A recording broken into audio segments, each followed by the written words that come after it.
Good morning, જય હિન્દ, જય ભારત. હવે કાલે જે નોટિફિકેશન આવેલી છે કે સીસીટીવી ચેક કરવાનું જે એલઆરડીની એક્ઝામ લેવાની, તો ઘણા મિત્રોને એવું છે કે આ સીસીટીવી શું કહેવાય, અને ઘણા મિત્રોને ખબર છે કે સીસીટીવી શું હતું. પણ હવે આપણે વાત કરવાનો, જો કે આ ટોપિક આપણે થોડાક ચૂકી ગયા કે આ ટોપિક પહેલાં કહેવાની જરૂર હતી કે સીસીટીવી જે આપણે લાગેલા હોય છે ક્લાસરૂમમાં, એટલે એની શું તકેદારી રાખવી જોઈએ. આ નાનો પોઈન્ટ છે, પણ આમાં ગેરરીતિ થતી હોય, તમને આપણને જાણે નહીં હોય, પણ આપણી ગેરરીતિ ગણાઈ જતી હોય અંદર.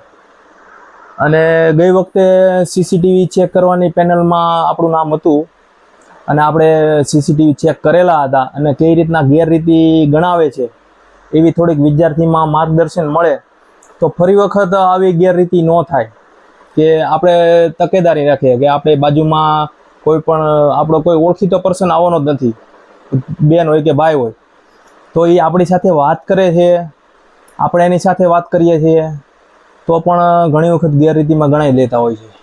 પણ આ મુદ્દો હકીકત આપણે એક્ઝામ પહેલાં લેવાનો હતો, પણ હવે જો આ સામે આવેલું છે, કાલે એક પેલું આવેલું હતું જીઆર નોટિફિકેશન આવેલી હતી કે અત્યારે હાલ સીસીટીવી ચેક કરવામાં ચાલુ છે. તો આ સીસીટીવી ચેક કરતાં 15થી 20 દિવસનો ટાઈમ લાગે છે. એટલે માની લો તમે કોઈ પણ સિટી છે, એનું હેડક્વાર્ટર છે, આની અંદર એક આપણે કોમ્પ્યુટર લેબ હોય છે, અને બધા પોલીસ અને કોન્સ્ટેબલ અને હેડ કોન્સ્ટેબલ આનું એક આખું પીઆઈ સાહેબ હોય છે, અને ઉપર એસીપી સાહેબ ઉપર સુપરવિઝનમાં હોય છે. આખું કમ્પ્લીટ આનું એક બોર્ડ તૈયાર કરવામાં આવે છે હેડક્વાર્ટર ખાતે, અને આખું સીસીટીવીનું કામ ચેક કરવામાં આવે છે. જેની અંદર તમે જુઓ તો 10 સ્કૂલો હોય, ગમે સિટીની 10 સ્કૂલો હોય, એની અંદર 8થી 10 અલગ અલગ ક્લાસરૂમ હોય છે, અને બધાની અંદર સીસીટીવી લાગેલા હોય છે. એટલે એક સ્કૂલની અંદર માનો તો તમે 27થી 30 કલાકનું સીસીટીવી તૈયાર થયેલું હોય છે, એ ચેક કરવાનું હોય છે.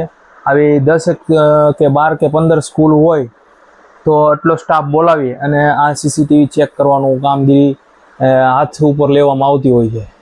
અને આપણી ચેનલમાં જેને લાઇક કે સબસ્ક્રાઈબ કરવાનું બાકી હોય કરી દેજો, કારણ કે અવનવી આવી માહિતી આપણે જે કોઈ ક્લાસીસવાળા કે કોઈ યુટ્યુબ ચેનલમાં નહીં આવતી એવી આપણે થોડી ગોતીને લાવતા હોય. કારણ કે આ બધા અમુક જે છે આવું અનનોન પર્સન, જેને કાંઈ ખબર નથી, પણ એ આવી બેસતા હોય છે. જો કે આપણે તો સ્ટાફમાં છીએ એટલે આપણે થોડી ઘણી જાણ હોય છે, તો આપણે વિદ્યાર્થી મિત્રો જે કેન્ડિડેટ છે અને આપણે મદદરૂપ થાય એ રીતના આપણે થોડો પ્રયાસ આપણી રીતના કરીએ છીએ.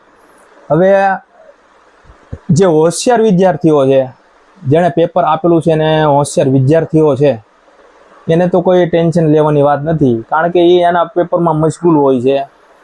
બાજુવાળો કદાચ થોડુંક ઓછી તૈયારી હોય અને કંઈ 1-2 સવાલ પૂછતો હોય, અને જો તમે હોશિયાર હોય કે તમે તમારી રીતના વ્યવસ્થિત તૈયારી કરેલી હોય, તો તમારે ઊંચું જોવાનું તમારી પાસે ટાઈમ નહીં રહ્યો હોય, તો તમે બાજુવાળા પાસે જોવો એવો ટાઈમ નહીં રહ્યો હોય. પણ જો તમે અરસપરસ વાતું કરતા હોય તો એ ધ્યાન ઉપર લેવામાં આવે છે.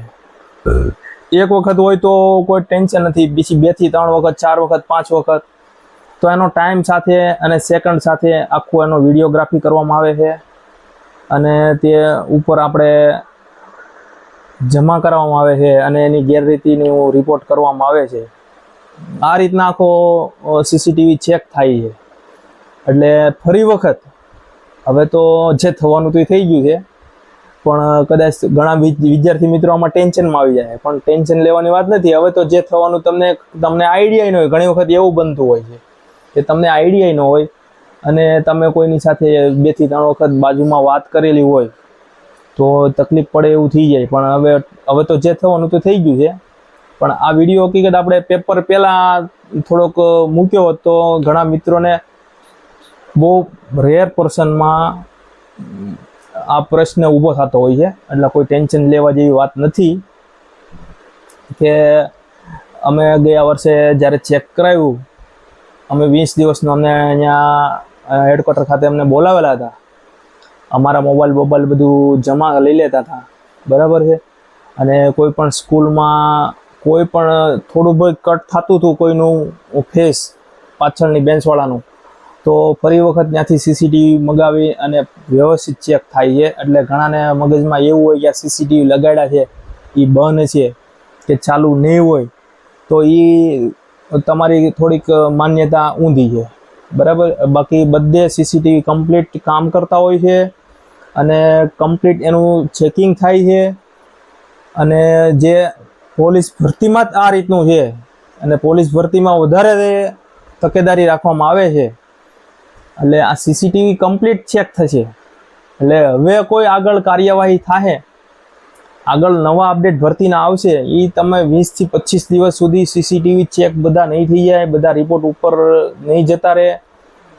ઓકેના રિપોર્ટ કે કોઈ ગેરરીતિના રિપોર્ટ, આ બધા રિપોર્ટ હવે ઉપર લેવલ સુધી નહીં જાય ત્યાં સુધી આગળની પેલી પ્રક્રિયા ઊભી રહેશે ત્યાં સુધી.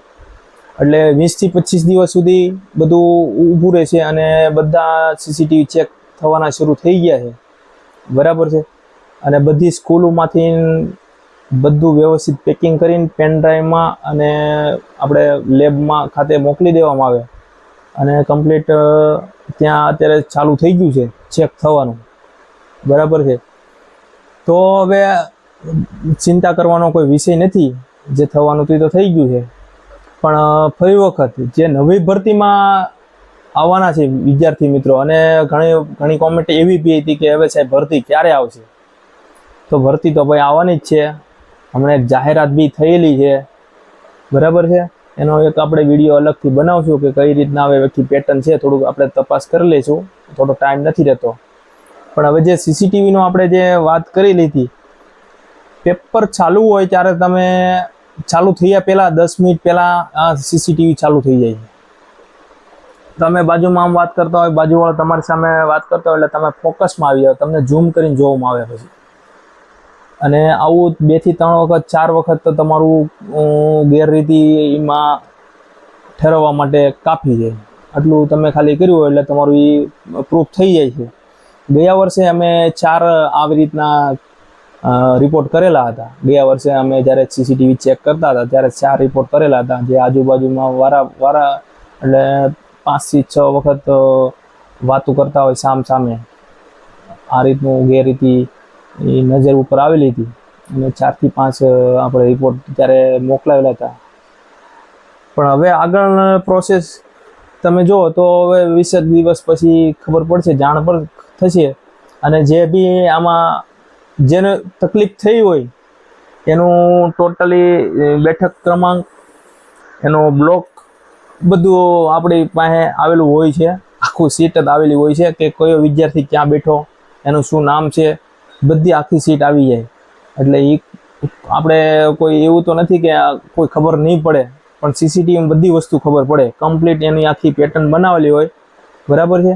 બહુ વધારે હું ડિટેલમાં નહીં દઉં કારણ કે આ થોડુંક સસ્પેન્સ વસ્તુ હોય છે.